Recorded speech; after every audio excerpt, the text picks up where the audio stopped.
तो आज हमारे साथ हैं यहिया हसन खान, डॉक्टर QH खान के बड़े पोता और डॉक्टर जहीर खान के बड़े पुत्र। यहिया हसन खान, आपका कीमती समय देने के लिए बहुत बहुत शुक्रिया। हम आपकी जैसे लाइफ स्टाइल हो गई या आपका जैसे होम्योपैथिक से जर्नी, ये स्टार्टिंग से आपकी जर्नी कैसी रही इस होम्योपैथिक फील्ड को लेके? एक्चुअली जर्नी तो बहुत छोटी है मेरी, अभी तो फिलहाल अभी जर्नी शुरू हुई है कुछ दिन पहले से। लेकिन हाँ, अगर असल मायने में जो अगर बोलते ऑफिशियल जर्नी तो अभी कुछ दिन पहले शुरू हो रही है, जब से मेरा कोर्स कंप्लीट हो गया BHMS का, और तब से मैंने प्रैक्टिस करना शुरू किया। तब जर्नी बहुत शॉर्ट ऑफिशियल, लेकिन अनऑफिशियल जर्नी मैं बताना चाहूंगा बहुत बड़ी है, बहुत बचपन की जर्नी है। जब हम लोगों को कट छट जाता था तो आर्मी का, जब हम लोगों को चोट लग जाता था तो हाइप्रिकम, या जब हम लोगों को कट छट जाता था तो हाइप्रिकम, और जब हम लोगों को चोट लग जाता था तो आर्मी का मॉन्टेना। तो बहुत हल्का सा कुछ पेट में दर्द हो गया तो कोलोसिन। मतलब बचपन की जर्नी है जो मम्मी को भी मेरी पसंद पता है। मेरे हर घर में जो भी लोग हैं उनको पता है बेसिक होम्योपैथी के बारे में, कि चोट लगने पे आर्निका खिला दिया जाए बच्चे को, कट छट जाए तो हाइड्रिकम डाल दिया जाए, या जख्म पड़ जाए तो कैलेंडुला डाल दिया जाए, जल गया तो कैंथरिस का यूज किया जाए। तो ये सब बेसिक नॉलेज तो बहुत बचपन से है। जैसे जैसे मैंने आँख खोली तब से नॉलेज है, क्योंकि मेरे दादा भी जो हैं वो बिहार इन्होंने इंडिया रिनोन डॉक्टर थे, डॉक्टर QH खान जी। तो इसमें मेरे को कोई ये जर्नी बहुत बचपन की जर्नी, जब से आँख खोली है, जब से लोगों को देखा है। होम्योपैथिक मेडिसिन ही हम लोग के घर में यूज होती है। हम लोग घर में एलोपैथिक मेडिसिन आपको जैसे कि ढूंढने पे भी नहीं मिलेगी। अच्छा, हम लोग जानते ही नहीं थे, एलोपैथिक इंजेक्शन के बारे में जानते ही नहीं थे। टेडवा का इंजेक्शन हमने लिया ही नहीं आज तक। लीडमपाल खाया है, हाइप्रिकम खाया है जब कन्वर्ट गया है। जैसे हमारा आपसे एक सवाल रहा है कि जैसे आपके जो फादर, जैसे कि होम्योपैथिक डॉक्टर बनने का उनके फादर से आया कि वो घर के बड़े बेटा हैं, फादर होम्योपैथिक डॉक्टर थे तो उनको ही बनना है। क्या आपकी भी ये सेम ये थी कि अगर मेरे फादर हैं तो हाँ मैं बड़ा बेटा हूँ तो मुझे भी होम्योपैथिक करना चाहिए? ये कुछ ऐसा है कि आपके इसकी कोई स्टोरी इसमें छिपी हुई है अब होम्योपैथिक करने में? एक्चुअली जब होम्योपैथिक तो जैसे कि मैं पढ़ता था दिल्ली में, मैंने पढ़ाई की, अपनी स्कूलिंग दिल्ली से की है, हमदर्द से की है। तो ऐसा मैंने सोचा नहीं था कि मुझे होम्योपैथिक ही चूज करनी है। उस टाइम माइंड में कुछ क्लियर नहीं था। लेकिन जैसे जैसे मैं मैच्योर होने लगा, 9, 10, 11, 12, तो दिल्ली तक में हम लोग के यहाँ के गैर के लोग रहते थे। तो उनकी स्टोरीज मुझे बहुत फैसिनेट करती थी। कि जैसे कि उनकी स्टोरी थी, क्या मेरे को एला हो गया, वॉट्स हो गया, मैं आपके दादा के पास गया। ये स्टोरी बता रहा हूँ, किसी को बहुत सारे को बोलते थे कि कोई भी अपने मन से स्टोरी बना सकता है। तो उनका नाम भी मैं लेना चाहूंगा।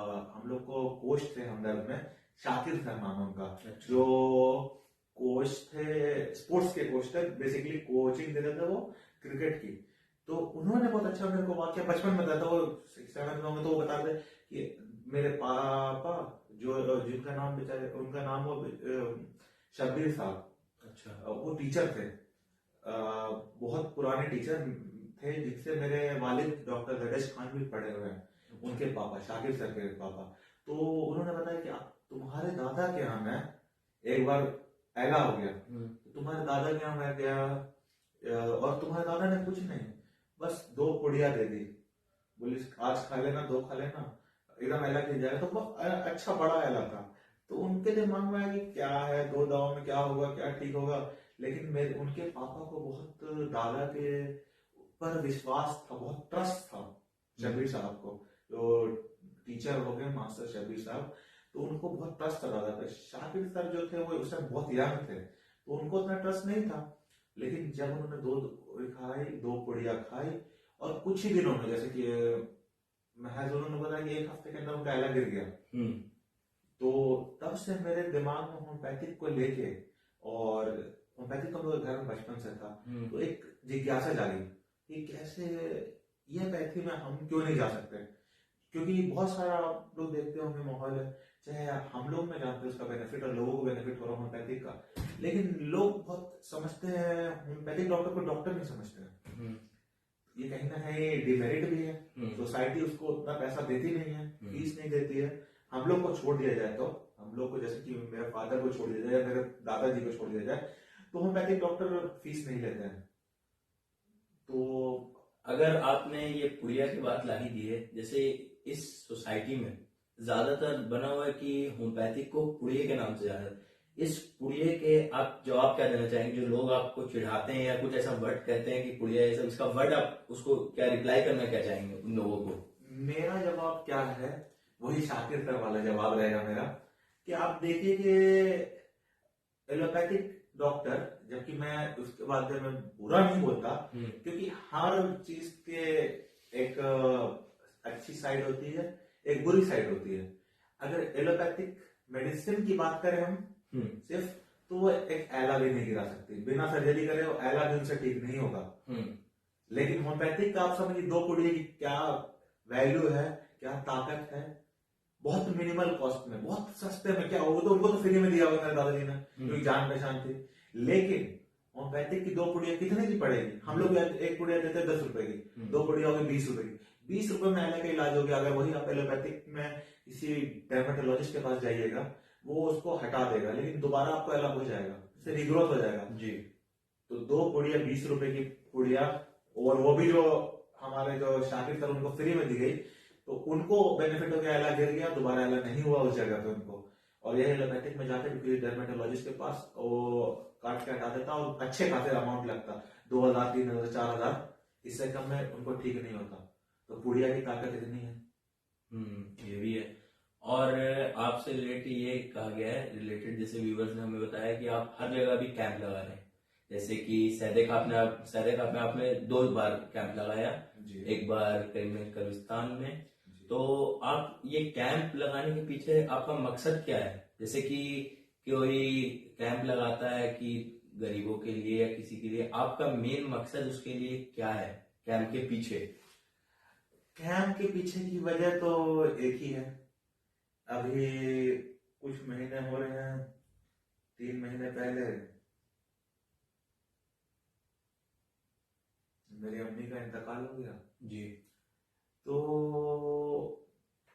पता नहीं, पहले मेरे को बहुत था शौक कि जैसे मेरे फादर हैं डॉक्टर जडेश खान, आप जानते ही हैं जी। उनको वो 500 फीस लेते हैं, आराम से फीस देते हैं। हम लोग दिन भर भीड़ लगी रहती है जी। पेशेंट की कोई दिक्कत नहीं है। मेरे को भी शौक था कि मैं अपने फादर से भी ज्यादा फीस लूंगा, क्योंकि मेरे जो दादाजी हुए डॉक्टर QH खान, तो उनकी फीस जब उनका देहांत हो गया, उनका इंतकाल हो गया, तो उनकी फीस 50 रुपए थी जी। मेरे फादर ने अब मेरे फादर की फीस 500 है, जो 10 गुना बढ़ी अगर दादा से बढ़े। और मेरे फादर बोलते हैं कि अब मैं फीस बढ़ाऊंगा नहीं, तो मान लिया अभी 500 है मेरे फादर की। मैंने अपने फादर को बोला था कि देखिए आपसे भी ज्यादा फीस लूंगा, 10 गुना आप बढ़े तो हम 10 गुना मैं ही बढ़ूंगा, मैं भी 5000 फीस लूंगा, पैसे कमाऊंगा, बहुत गाड़ी खरीद, बहुत शौक आदमी को रहते हैं कि ये कर रहा हूँ तो बहुत मेहनत करेंगे, पैसे कमाएंगे। लेकिन जब से मेरी अम्मी का इंतकाल हो गया, तब उसके बाद से मेरे अंदर से वो खत्म हो गया। मेरे को बस एक ही चीज लगती है कि बस अच्छा कर सकते हैं, समाज के लिए अच्छा करें अपनी। आपका यही कहना है साफ साफ कि जैसे कि हम गरीब लोग की मदद करें, कम से कम रुपए में उनको ज्यादा बेनिफिट दें, कोई बस भी। अभी मेरा मकसद कैंप लगाने का यही है कि ज्यादा से ज्यादा लोग तक हम सेवाएं अपनी पहुंचा सके, ज्यादा से ज्यादा लोग को खिदमत कर सके, ज्यादा से ज्यादा लोग तक अच्छे काम से हम उनसे जुड़ सके, ज्यादा से ज्यादा लोग को बेनिफिट। क्योंकि अभी करीमगंज में भी हमने कैंप लगाया था कब्रिस्तान में, लगभग माशाल्लाह से 250 से 300 पेशेंट थे। फिर हमने प्लाज्मा स्कूल में सैदो खान में कैंप लगाया था, सबसे पहला कैंप मेरा वही था। तो बच्चों को मिला के वहां पर भी 150 से 200 लोग थे टोटल आए, बच्चे, गार्जियन और भी अन्य बाहर के लोग जिन तक बात पहुंची। अभी जो मैंने सैदो खान में कल कैंप लगाया, तो सोची कि सुबह 11:30-12 बजे से कैंप शुरू हुआ और रात के 10 बजे तक कैंप चलता रहा। लास्ट में बंद करते करते भी 3-4 पेशेंट देखे, लगभग 200 से 250, या मैं तो समझता हूँ कि ज्यादा ही 300 भी जा सकता है, एक अंदाजा अप्रोक्सीमेट बोल रहा हूँ, 250 से 300 लोगों का हमने मुफ्त इलाज किया, मुफ्त शिविर। हाँ, इसमें बहुत बड़ा योगदान मेरे पिताजी का भी है, जिन्होंने मुझे भरपूर सपोर्ट किया है, जिन्होंने की दवाई दी और बैकअप है, पैसे मिले, जिसकी वजह से मैं कर पा रहा हूँ ये काम। बिना मेरे पिताजी डॉक्टर दलेश खान के बिना मुमकिन नहीं था कि मैं कैंप कर पाऊं या फिर मैं करूं, कहां से लाके दूंगा उतना। लेकिन हाँ, मेरे को तब से, जब से मेरी मम्मी का इंतकाल हुआ, तब से मेरे को यही है कि ज्यादा ज्यादा मैक्सिमम पेशेंट देखें, गरीब की मदद करें, अपने जितना हो सके, जितना कैपेबिलिटी है। मेरी कैपेबिलिटी क्या है? मेरी कैपेबिलिटी, मेरी टैलेंट यही है कि मैं डॉक्टर हूँ। डॉक्टर हूँ तो सबसे ज्यादा जो बीमार लोग हैं, जिनकी बीमारी ठीक हो सकती है, जिनको बेनिफिट पहुंच सकता है, तो हम कोशिश करेंगे ज्यादा से ज्यादा लोग तक। जैसे कि मेरे लोगों से पता चला है कि जैसे आपके दादा थे जी, वो ज्यादा से ज्यादा 1 से 2 खुराक में शफा मिल जाती थी उनके हाथ में। जी, वैसे ही मुझे पता चला है लोगों से कि आपके भी हाथ में वैसा ही कुछ है कि कोई डॉक्टर, हमारे यहाँ कोई बच्चा बता रहा था कि किसी के डॉक्टर के पास, बच्चे के डॉक्टर के पास गया, उस बीमारी का उसको हल नहीं मिल रहा था, लेकिन आपने एक पानी में 1 या 2 बूंद डाल के दवा दी, उस बच्चे को बहुत ही ज्यादा शफा मिली। उस पर आप क्या कहना चाहते हैं? बात ये है ना, वो जो आप जिक्र कर रहे हैं जिस वाक्या का जी, वो मेरे उस टाइम ना फाइनल ईयर में था मैं। जी, फाइनल ईयर में था, तो क्या हुआ ना कि होम्योपैथिक बहुत ज्यादा सिम्टम पे बेस्ड मेडिसिन है, जी, बहुत ज्यादा। जैसे कि आपकी तकलीफ आपने बोला, तो हमारी एक बहुत अच्छी किताब है, एलन स्कीनोट है, वैसे विलियम बोरिक है, होम्योपैथिक बोलती नहीं, जैसे कि हमारी कॉन्स्टिट्यूशन है, मतलब बहुत बेसिक किताब है जो हर होम्योपैथिक फिजिशियन जो यूज करता है, विलियम बोरिक, एलन स्कीनोट। तो वर्ड्स है, ऑफेंसिवनेस, तो बहुत सारी दवाई उन्होंने बहुत सारे एलोपैथिक डॉक्टर्स को भी दिखाया था, और उन्होंने बहुत सारे होम्योपैथिक फिजिशियन को भी दिखाया था, लेकिन वहां पे एक सिम्टम था। सिम्टम ये था कि ऑफेंसिव था उसका, बहुत जो डायरिया था ना, बहुत ऑफेंसिव था, और उसका यही सिम्टम मेरे को मिला, और अल्लाह का करम था, पढ़ रखा था। बैक्टेशिया मेडिसिन मेरे को जो मैंने प्रिस्क्राइब कर दी, बैक्टेशिया, वो भी सबसे लो पोटेंसी 6, और अल्लाह करम देखिए, मेन चीज सब कुछ है डायग्नोसिस पे, सब कुछ आपकी नॉलेज पे। आपने अगर पढ़ाई कर रखी होगी, चाहे कोई भी फील्ड हो, अगर आपको उसके ऊपर प्रॉपर कमांड होगा, तो आपको नॉलेज मिल जाएगी। क्योंकि मैंने मेडिसिन इसलिए बोल दी ना आपको कि बैक्टीरिया 6 दिया था मैंने ऑफेंसिव डायरिया में, ताकि लोग ढूंढे, जो होम्योपैथिक फिजिशियन है वो ढूंढे कि बैक्टीरिया में भी ये मिल सकता है, बैक्टीरिया से ठीक हो सकता है। ऐसा बहुत लोग जानते होंगे, ऐसा तो नहीं बोल रहा मैं कि मैं एक जानकार हो गया बैक्टीरिया के बारे में, लेकिन मैंने दिया बैक्टीरिया 6, और वो औरत तो बहुत खुश हो गई, उनको लगा कि अरे क्या, मतलब इतने लगभग 1-2 महीने से परेशान थी वो। तो अल्लाह ताला से वो दुआ करती हैं, वो दुआ की वजह है कि हैं हम लोग। मेरे को लगता है कि आप होम्योपैथिक को भी एक जगह पे रख रहे हैं और एलोपैथिक को भी, क्योंकि इसकी एक वजह और हो सकती है, क्योंकि आपके जो चौथे नंबर वाले भाई हैं वो भी एमबीबीएस कर रहे हैं। हाँ, मेरे चौथे नंबर वाले भाई एमबीबीएस कर रहे हैं, लेकिन एलोपैथिक और होम्योपैथिक बिल्कुल किसी जंग नहीं चल रही है, लड़ाई नहीं हो रही है। पहली चीज मैं ये बताना चाहूंगा कि लड़ाई नहीं हो रही है, सब चीज का एक लिमिटेशन है, हर चीज की, हर पैथी की एक लिमिटेशन है। हमको मैंने बताया कि एला नहीं गिर सकता एलोपैथिक मेडिसिन से, तो उसकी वो लिमिटेशन है। लेकिन कोई सर्जिकल केस है जो मैं नहीं कर सकता, सर्जरी नहीं कर सकता, जहां पे दवा काम, ऐसे तो बहुत सारे होम्योपैथिक से सर्जिकल केस है जो एलोपैथिक के अकॉर्डिंग सर्जिकल है, लेकिन होम्योपैथिक से बहुत अच्छा बेनिफिट होता है।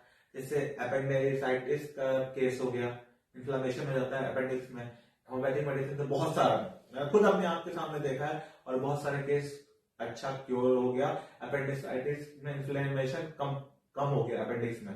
और दूसरा केस हुआ किडनी स्टोन का, जो एलोपैथिक में बिल्कुल होता है कि ऑपरेशन होना है, लेकिन होम्योपैथिक से हम लोग बहुत बड़ी बात तो नहीं कर रहा हूँ, मुझे लगता है कि दादा हुए, मेरे पापा हुए, और हमने मिलकर, मेरे को लगता है बहुत ही कम बताऊंगा मात्रा में भी, तो 30-40 हजार पेशेंट किडनी स्टोन के देख चुके हैं। दादा का एक 40-50 साल का एक्सपीरियंस है, मेरे पापा को 30 साल का एक्सपीरियंस है, और मेरा अपना 2 भी एक्सपीरियंस है थोड़ा सा।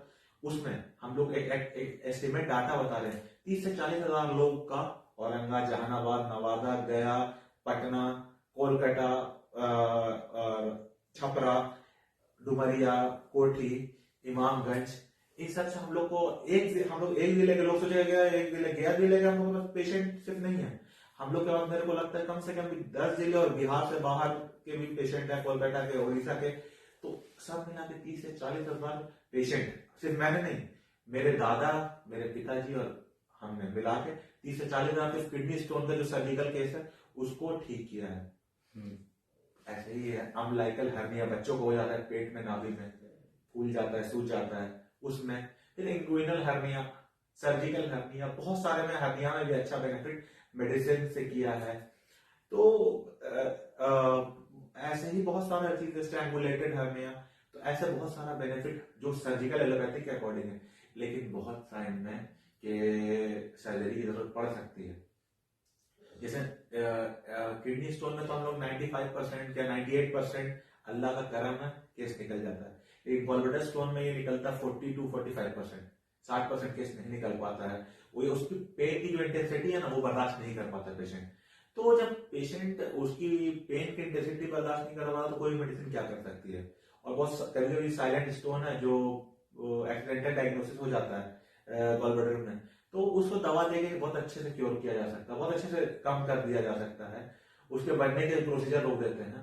तो ये सब बेनिफिट है। लेकिन हाँ, जहां होम्योपैथिक की दवा बहुत सारी नहीं काम करती, बहुत ज्यादा गॉलब्लैडर स्टोन है, बहुत दर्द कर रहा है, तो कहीं सर्जरी की जरूरत पड़ती है, तो वो तो होम्योपैथिक फिजिशियन को अभी तक लॉ नहीं सिखाया नहीं गया है। वैसे नाम में तो है bachelor in homeopathic medicine and surgery, जो बीएमएस वाले पूरा यूज कर रहे हैं, बीयूएमएस वाले बहुत यूज कर रहे हैं, bachelor in Ayurvedic medicine and surgery वाले बहुत अच्छे से सर्जरी कर रहे हैं। अब कितना अलाउड है वो तो सरकार जाने। और वो जैसे कि आपने होम्योपैथिक किया जी, आपकी पढ़ाई दिल्ली में हुई जी, जैसे आपकी जिंदगी में क्या प्रभाव पड़ा कि आप 6th क्लास में शायद थे जो आपको अपने माता पिता से दूर जाके अपनी पढ़ाई करनी पड़ी, उसका आपकी जिंदगी में क्या प्रभाव पड़ा? इससे आपको फायदा हुआ कि नुकसान हुआ? पर्सनली जब एक छोटा सा बच्चा 6th क्लास में होगा, बहुत कम उम्र हो रही होगी मेरी, बहुत कम उम्र, जाते थे तो नॉर्मल सब हॉस्टल वाले बच्चों को जो हॉस्टल में रह चुके हैं उनको बखूबी पता है, बच्चे से भी रोते हैं। लेकिन क्या बोलते हैं, कुछ दिन के बाद जो हमदर्द स्कूल का माहौल है बहुत ही अच्छा माहौल है, बहुत ही आपको करिकुलर एक्टिविटीज हैं करने के लिए, आपका पर्सनालिटी डेवलपमेंट होता है। अगर मैं यहाँ रहता गया में तो उस हिसाब की मेरी सोच नहीं बन पाती। मैं वहां गया, हमदर्द स्कूल में गया, हर जगह के लोग से मिला, जो मिजोरम के लोग थे, मिजोरम से मेरे बहुत सारे दोस्त बने, बहुत सारे दोस्त नेपाल के बने, लद्दाख के कहाँ है मैंने जाना, मिजोरम कहाँ है मैंने जाना, सिक्किम कहाँ है मैंने जाना, क्योंकि अगर मैं बिहार में रहता मेरे को उस लेवल का एक्सपोजर नहीं मिल पाता स्कूल में। हाँ, अगर 12th के बाद जाता तो मिलते ही लोग, दिल्ली में लोग हैं, लेकिन वो स्कूल में 6th क्लास के मैं जानता था कि कश्मीर में के लोग हैं, कश्मीर में कौन कौन से सरनेम के लोग हैं, भट्ट लोग हैं, वो कश्मीरी पंडित में भी यूज होता है और कश्मीरी मुस्लिम में भी यूज होता है। तो बहुत सारा एक्सपोजर मिल गया, बहुत सारे लोग मिले अलग अलग कल्चर के। तो पहले तो बहुत दिक्कत हुई, रोना धोना, छोटा बच्चा, कपड़े सही से नहीं, बहुत कुछ मैंने दिक्कत हुई, लेकिन बहुत ज्यादा लाइफ एक्सपीरियंस मेरे को हॉस्टल से जो मेरे को आज भी काम आता है, और मेरा जनरल नॉलेज बहुत बढ़ गया हमदर्द में जाके। एक आदमी की जो पर्सनैलिटी है वो हॉस्टल में जाके आप बहुत सारा जो बोलते नहीं हम road side smart, street smart बोलते हैं हम लोग, स्ट्रीट स्मार्ट में जाके हॉस्टल में बन गया। कैसे लाइफ जीनी है, कैसे लाइफ को हमको क्या बोलते हैं कि कैसे हम अपना फायदा देख सकते हैं, कैसे हम कोई काम कर सकते हैं, कोई करवा सकते हैं, कैसे हम दूसरे से कोई काम करवा सकते हैं। तो बहुत सारा एक्सपीरियंस रहा। कैसे कभी कभी लड़ाइयां भी हो जाती थी, तो कैसे कभी कभी कमजोर पड़ते थे, कैसे बहुत सारी चीज होती, बहुत सारा हॉस्टल का तो एक्सपीरियंस है कि मेरे को तो लगता है कि लेना चाहिए जिंदगी में, हॉस्टल में बच्चे को भेज देना चाहिए। तकलीफ होती है और मजा भी बहुत आता है। कि आपको कभी ये होम्योपैथिक करने के बाद कभी परिवार या कहीं ऐसे फंक्शन में बैठे हुए हैं जहां आपको लोग ऐसी कोई हमें स्टोरी बताई जिससे हम प्रभावित हुए, या हमारे व्यूअर्स इनको अच्छा लगे सुन के कि ये बात भी हो सकती है, जैसे कि लोग कि कहीं पे आपको ऐसा हुआ सिचुएशन बनी है कि लोग जान के आपको पोक करें होम्योपैथिक को लेके, या आपके? अल्हम्दुलिल्लाह कोई सिचुएशन ऐसी नहीं बनी है कि कोई मेरे को नॉलेज पे कुछ ऐसा बोले, या anatomical knowledge, physiological knowledge, pathological knowledge. अल्हम्दुलिल्लाह ये बैकग्राउंड का भी काम है, अल्हम्दुलिल्लाह पढ़ाई भी हमने अच्छे से की है, और इस वजह से कोई ऐसी परेशानी नहीं आई। हाँ, लेकिन ये परेशानी जरूर आती है कि बहुत, जब बोलते हैं ना होम्योपैथिक डॉक्टर है, तो ये परेशानी वो डाउनग्रेड करते हैं आपको, या आपको एक डॉक्टर की नजर से नहीं देखते, वो आपको फिर निचले स्तर से देखते हैं, चाहे आपने उससे ज्यादा अच्छे केस सॉल्व करे हो। लेकिन आज भी लोग, जो एक परसेप्शन है लोग के दिमाग में होम्योपैथिक डॉक्टर के बारे में, आज भी परसेप्शन है होम्योपैथिक डॉक्टर, क्योंकि उसकी वजह ये है कि आज भी बहुत सारे लोग हैं जो बिना कोई डिग्री के होम्योपैथिक प्रैक्टिस कर रहे हैं, और उनसे वो केस खराब भी हो रहे हैं, वो प्रॉपर नॉलेज नहीं है, लेकिन कॉम्बिनेशन बना के, पेटेंट यूज करके, बहुत सारा दिमाग लगा के, तिरड़म लगा के, कोई पतली सी बुक खरीद के ऐसी दवा बना के दे देते हैं, 10 रुपए में दवा दे रहे हैं, 20 रुपए में दवा दे रहे हैं। दवा देना बुरा नहीं है, मैं ये नहीं बोलता, होम्योपैथिक एक साइंस है, लेकिन अपना एक सेल्फ रेस्पेक्ट आप खो के मत दीजिए दवा, आप गिर के मत दीजिए दवा, आप एक रेस्पेक्ट ऑफ डिग्निटी आप मेंटेन करके दीजिए। और एक उसकी वजह से आप बहुत कम दाम में दवा दे रहे हैं, वो समझ रहा है ये कोई वैल्यू नहीं है, आपकी मेडिसिन की वैल्यू नहीं है, वो मेडिसिन की वजह से आपकी वैल्यू नहीं है। आपने तो पढ़ाई कर ली की ही नहीं, आपने पढ़ाई की ही नहीं, आप क्रूक हैं, आप डॉक्टर भी नहीं है, आपने पढ़ाई भी नहीं की, आप खर्चा भी नहीं लगा, आपसे एक्सपेक्टेशन क्या रहेगा लोगों को? आप सोच रहे हम इतने में कमा लें, लाएं। कोई लोग दवा में क्या करते हैं, जैसे हम लोग दवा देने के लिए बहुत 2-3 तरीके हैं, या तो पाउडर में देते हैं हम लोग दवा, या हम लोग गोली में देते हैं, ग्लोब्यूल्स में देते हैं, या हम लोग दवा डिस्टिल वाटर में देते हैं। बहुत सारे लोग क्या करते हैं, वैसे पेशेंट को लगता है अगर हम लोग देते हैं बेहतर तो यही रहेगा, गोली है। बहुत सारे लोग क्या करते हैं कि एक स्पिरिट आता है, पूरी दवा की स्पिरिट लेते हैं, उसमें 5 बूंद दवा डालेंगे, लेकिन पेशेंट को क्या लग रहा है ना, मेरे को ओरिजिनल दवा दे रहा है लोग, लिक्विड फॉर्म में, मतलब जो लिक्विड फॉर्म में जो हम लोग आ रहे हैं ओरिजिनल दवा दे रहा है, असल में उसके अंदर सिर्फ स्पिरिट है, अल्कोहल आपको दवा की तरह लगेगा लेकिन दवा नहीं रहेगा। और वही हम लोग गोली में देते हैं, अच्छे से डाल के देते हैं, गोली मिक्स करके देते हैं, जो दवा नहीं दी उन्होंने, दवा तो उसमें जो रहती है ना, कड़ी भी लगती, लेकिन वो जो स्पिरिट है ना, वो बहुत नुकसान करेगी। तो इसलिए भी आदमी को सावधानी रखनी चाहिए, और वो स्पिरिट बहुत सस्ती आती है, और आपके यहाँ जो आप दवा लाते हैं महंगी आती है, आप कंपनी के ऊपर भी डिपेंड करता है, हम अच्छी कंपनी की दवा रखते हैं, और सबको रखना चाहिए, सबको रखता है, लेकिन अगर आप मान लीजिए वो स्पिरिट आती है बहुत सस्ती, तो उसको 5 रुपए में नहीं पड़ी स्पिरिट, और उन्होंने 2 बूंद डाल दी दवा, आपको 50 रुपए में देगा, आपको सस्ता लगेगा। अब देखिए उनके यहाँ डॉक्टर साहब क्या, अगर स्पिरिट लेंगे तो 100 रुपए पड़ जा रही है, और इनके यहाँ से ले रहे हैं तो क्या बोलते हैं, दवा, यही दवा वो आपको दवा की तरह जरूर लगेगी, लेकिन वो स्पिरिट है, वो आरएस बोलते हैं, तो वो स्पिरिट है। तो लोग बेवकूफ बना रहे हैं बहुत कि आपको दवा की तरह लगे, लेकिन उसमें 4 बूंद डाल रहे दवा, वो स्पिरिट है, वो स्पिरिट आप खा रहे हैं, उससे बहुत ज्यादा किडनी पे भी असर पड़ रहा है। तो हमको ये समझना पड़ेगा कि अपनी वैल्यू, आप ठीक है क्वैक हैं, आप ठीक है 100 रुपए में दवा दे रहे हैं, 50 रुपए में दवा दे रहे हैं, आप 10 रुपए में दवा दे रहे हैं, लेकिन आप डॉक्टर नहीं है, इसका नुकसान होम्योपैथी को हो रहा है, बहुत बुरी तरीके से हो रहा है। और आपसे ये पूछना चाहता, जैसे कि आपके फादर साहब के बारे में कहा गया है कि होम्योपैथिक में गया बिहार के अंदर में सबसे ज्यादा फीस लेने वाले डॉक्टर, तो हमने उनके मुंह जबानी भी सुना है आपके फादर साहब कि हम क्यों नहीं फीस लें, क्योंकि जो देने वाला है, फीस कब बढ़ती है, जैसे आपके फादर साहब का कहना है कि फीस कब बढ़ती है जब कोई लोग देना चाह रहा है। और उनका एक भी कहना है कि मैं आरबीटीएस कॉलेज से पढ़ा हूं, जो अभी बिहार का एक मात्र सरकारी होम्योपैथिक कॉलेज है, आरबीटीएस। अगर मैं सही कह रहा हूं तो बताइए इसके बारे में, सही बात है कि? देखिए वो मेरे फादर का क्या कहना, उनका ओपिनियन मैं कैसे रख सकता हूँ, कुछ भी ऐसी बात है कि आपसे जो शेयर की होंगी, शेयर करने वाली क्या बात है। देखिए एक लेगेसी है, doctor QH Khan, doctor Z Khan, आज मैं उनके थर्ड जनरेशन में लोग बैठे हुए, डॉक्टर यहिया हसन खान या डॉक्टर वाई.एच. खान, तो थर्ड जनरेशन में लोग बैठे हैं। एक मेहनत है 60 साल की। और ये गलत इंफॉर्मेशन है कि मेरे पापा गया में, तो सही इंफॉर्मेशन है, गया में 500 फीस होम्योपैथिक फिजिशियन कोई नहीं लेता, हिम्मत भी नहीं है। पटना में नहीं लेता, लेकिन पटना में ऐसे जैसे डॉक्टर हैं जो 2000 फीस भी लेते हैं। हाँ, पेशेंट की क्वांटिटी उनके पास कम हो सकती है मेरे पापा के बने। तो मेरे पापा दिन भर में अपना 180-90 पेशेंट अपना जो है उनका, एक पेशेंट का जो है वो क्वांटिटी उनकी अच्छी है। लेकिन पटना में बहुत सारे ऐसे डॉक्टर जो 1500 फीस ले रहे हैं, 2000 फीस ले रहे हैं, 2500 फीस ले रहे हैं। हाँ, उनके पास 5 पेशेंट है, 6 पेशेंट, 10 पेशेंट होम्योपैथिक में ले रहे हैं। तो ऐसी बात नहीं कि बिहार में ही मेरे पापा नंबर 1 पे हैं, लेकिन गया में तो है, नो डाउट। गया में सबसे ज्यादा फीस लेने वाले डॉक्टर है।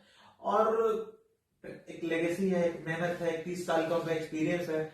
आरबीटीएस से पढ़े हैं, आरबीटीएस से गया में तो शायद ही कुछ लोग होंगे, या मेरे हिसाब से शायद ही होंगे, मेरे को तो नहीं नॉलेज में। सब गया कॉलेज से पढ़े हुए लोग, राम बालक सिंह आरबी कॉलेज या गया में और भी पहले कॉलेज जो बंद हो गए, उससे पढ़े हुए लोग हैं। तो एक जब आरबीटीएस से पढ़े हुए हैं तो वो फीस लेंगे। वो डॉक्टर क्यूएच खान के बेटा हैं तो वो अपना फीस ले रहे हैं। उनकी लेगेसी, उनके पिताजी इतना मेहनत कर रहे हैं, फीस लिए हैं। उस टाइम में 50 रुपए फीस लेते थे। जिस टाइम हमारे गया के मशहूर डॉक्टर हैं एम राय, उनकी फीस 40 थी और मेरे दादाजी की फीस 50 थी। तो लेगेसी ये है, उस टाइम से है, और इसको कैरी फॉरवर्ड करना हम लोगों का काम है। और एक बहुत बड़े आखिरी सवाल आपसे पूछूंगा और इसके साथ पॉडकास्ट हमारा खत्म होगा। आपकी जिंदगी का सबसे खराब दिन जिसको आप दोबारा कभी रिपीट नहीं करना चाहते हैं, वो हमसे आप शेयर करना चाहते हैं? जिंदगी का खराब दिन कुछ ऐसा आपकी? अब तक मेरी जिंदगी का खराब दिन वही है जिस टाइम मैंने अपनी मदर को देखा, उनका लास्ट टाइम था जी। उससे खराब दिन मैं नहीं समझ सकता कि एक बच्चे के लिए कोई छोड़ सकता है जी। क्योंकि मदर से मेरा अटैचमेंट बहुत ज्यादा था, सबका होता है जी। लेकिन अपनी मदर के साथ मैंने हज करने गया हुआ था जी। तो एक टाइम स्पेंड किया। जब मेरी मदर बीमार भी रहती थी उनको लेके मैं ही जाता था, साथ में मैं बहुत रहता था। लास्ट के टाइम में भी रहा हूँ, जब उनका देहांत हुआ, इंतकाल हो गया, तो इससे बुरा दिन मेरे लिए कुछ नहीं हो सकता। उससे बुरा दिन शायद ही अल्लाह नहीं करे कि आए भी मेरे लिए कुछ, लेकिन उससे बुरा दिन नहीं हो सकता। ऐसा लग रहा था उस दिन कि बस आदमी बोलते नहीं जमीन फट जाए मंदिर चला लो, ऐसा तो कहानी की कहने की बात। उस टाइम ना हो जाता आदमी, उस टाइम समझ में नहीं आता क्या करें, क्या बोले, क्या समझे, क्या करना है नहीं करना है, कुछ दिमाग काम नहीं करता जी। उससे बुरा दिन आदमी के नहीं हो, अल्लाह नहीं करे कि मेरा कोई दुश्मन भी हो, ऐसे तो दुश्मन भी हो तो उसको भी अल्लाह ताला, उसकी माँ को अल्लाह ताला तब तक रखे, माँ को अल्लाह ताला हर किसी की माँ को सलामत रखे, क्योंकि माँ बाप दोनों बहुत बड़ी नेमत है जी, जो बहुत मुश्किल से मिलते हैं। आदमी को सही मायनों में कदर नहीं होती। आज हम हो, कोई भी हो, कदर माँ बाप की करनी चाहिए। कम से कम भी अपना माँ बाप के पैर दबाने चाहिए। फिर कभी मौका मिले तो अपने माँ बाप के पैर दबा, माँ बाप के पास बैठो, उसके सर में तेल डालो और माँ बाप से बहुत क्लोज रखो, ताकि एक उम्र गुजर जाने के बाद, एक माँ बाप के गुजरने के बाद तुम्हारे पास मेमोरी हो चेरिश करने के लिए कि अपने माँ बाप के साथ मैं रहा और एक टाइम गुजारा अपने माँ बाप के साथ। तो एक अब क्या कोई अल्फाज नहीं मेरे पास बयान करने के लिए कि कैसे, मैं ही जानता हूँ, क्योंकि बहुत सपने रहते हैं इंसान के कि मैं अपनी माँ के साथ, और एक मेरे दिल में कसक रह गई क्योंकि मैं चेन्नई गया था तो मेरी माँ ने बोला था कि ऐसे एक चीज थी कि बीच घूमने चलेंगे, चेन्नई में बीच है जी, तो वहां घूमने चलेंगे। तो जब मैंने बोला कि हाँ चलेंगे तो फिर कुछ ऐसे सर्कमस्टेंसेस हो गए कि हम लोग गए, वापस लौट गए। उनकी हेल्थ ठीक नहीं थी, बीच पे ले जाने के लिए चाहिए, बहुत दिक्कत हो जाती है बीच तक जाने के लिए। तो वो मेरे को लगता है कि चाहे जो रहता व्हील चेयर ही से ले जाता, जी। लेकिन मेरा एक वो रह गया कि अपनी मम्मी को व्हील चेयर ही से ले जाता, लेकिन बीच पे ले जाता। अंदर से लगता है मेरे को कि कुछ कुछ बातें याद आती है। बस यही बुरा दिन है मेरा जिंदगी का, और अल्लाह ताला दुश्मन को भी मेरे ये बुरा दिन ना दे। जी इंशाल्लाह। बहुत बहुत शुक्रिया ए हसन खान आपके इस पॉडकास्ट में आने के लिए।